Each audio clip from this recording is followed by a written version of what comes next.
recording. So tell me who you are. Just tell me your name, what you do. Hi, I'm Penny Rossetto. I am a school designer and senior coach for EL education. I've been with EL for almost 10 years, and I used to teach at an EL education school and was an instructional coach before I began working with EL. All right. Hello, I'm Dr. Cheryl Twyman. I'm the director of the Midwest region.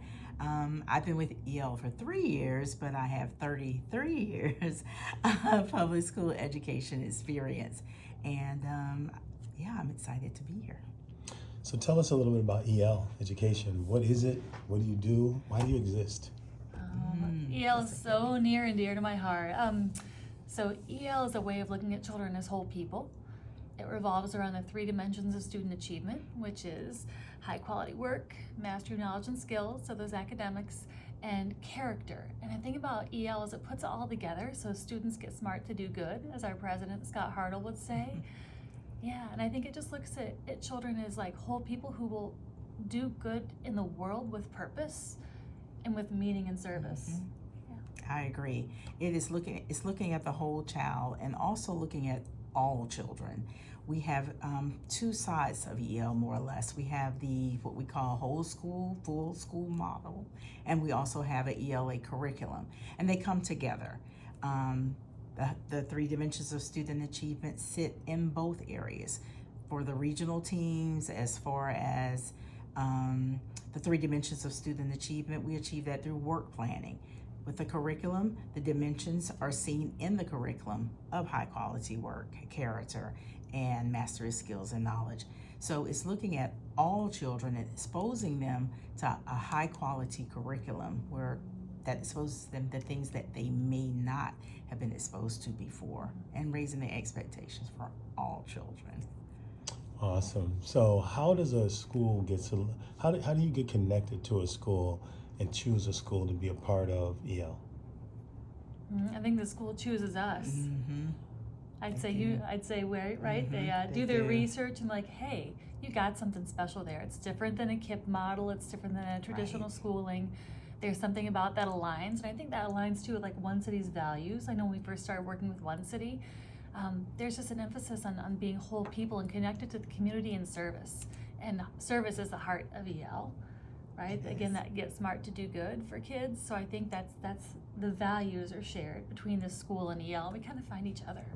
I agree. And it's a partnership. Some people get confused and say, oh, it's a vendor. We're not a vendor. We don't sell things to people and just send them on their way.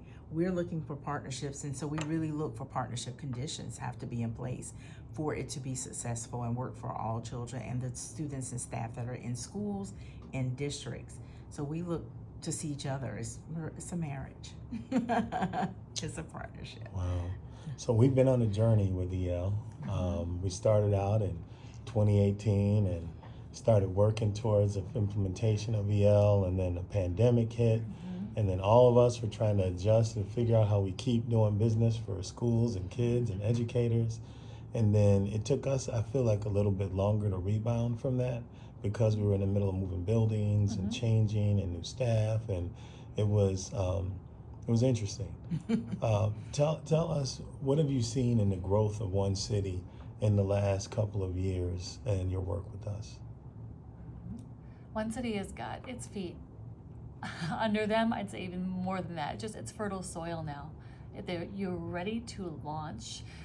One of the greatest challenges that schools face is leadership change, and we have stable leadership. We have amazing leaders and coaches. We have teachers who are here in the work and will stay. And we have, I think, families really invested who are returning.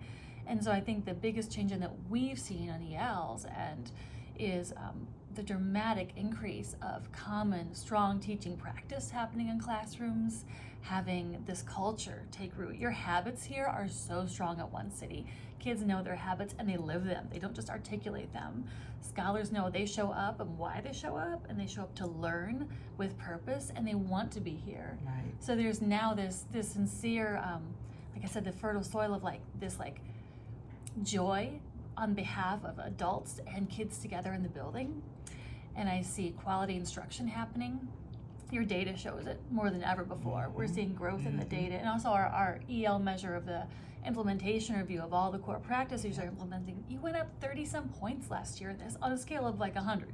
Like Right. this is huge. So I just see solid foundation now of quality instruction and strong character and habits, and then those things push us to our next steps, which we get into like some more rigor and looking at complexity in the work and how we're really engaging scholars in that deeper learning framework, and thinking about teachers now becoming this like super high level quality instruction that they're ready for. Your teachers are ready for it now too. Right. So the kids and the teachers are just like waiting for the next, and I think we're really ready to take off. I agree.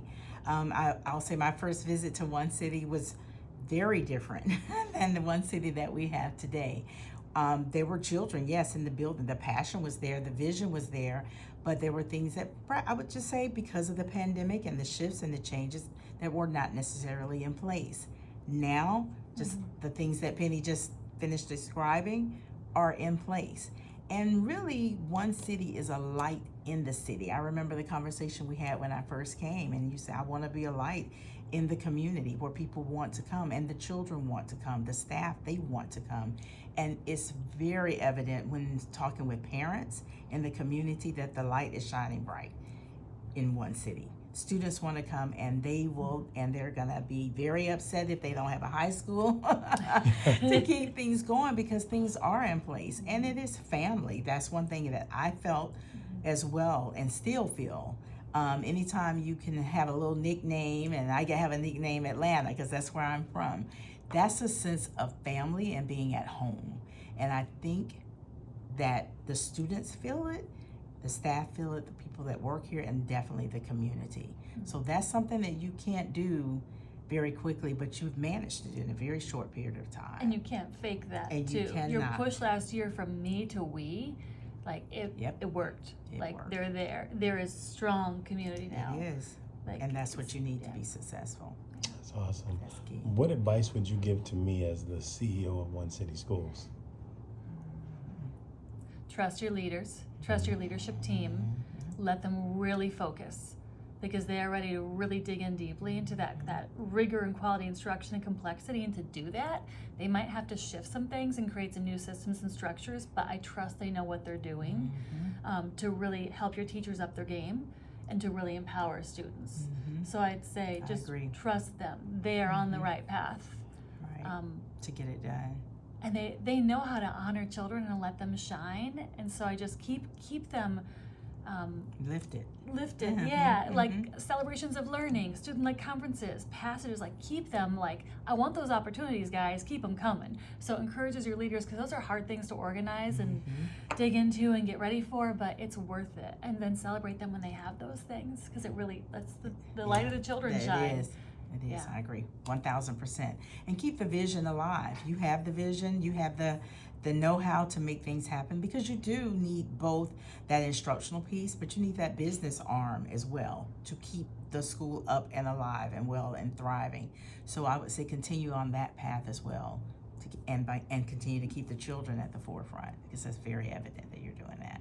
So my last question for both of you is, what message would you give to our community, our board, about One City and their continued support of us? Expect great things. We have teachers who have been here for a number of years and some that are still new, and so they're at different levels.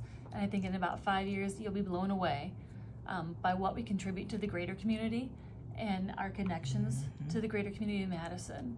And so I also love that they can expect to see and should encourage teachers to own the building with children's scholars. So the vision of the building, like the vision for One City, comes alive in the building. We want to see it in the hallways and on the walls, and I think that's part of what funding needs to happen for that. Right. But at EL schools, what we learn lives on the halls, and it lives in the on the walls. And so I think part of that is helping the teachers and giving them the capacity to own the building with the students and really make it theirs. And I think from there, then it's just going to radiate out into the community and have even deeper connections. I agree. And have board members come. Stay on the path, stay committed, but come to the school.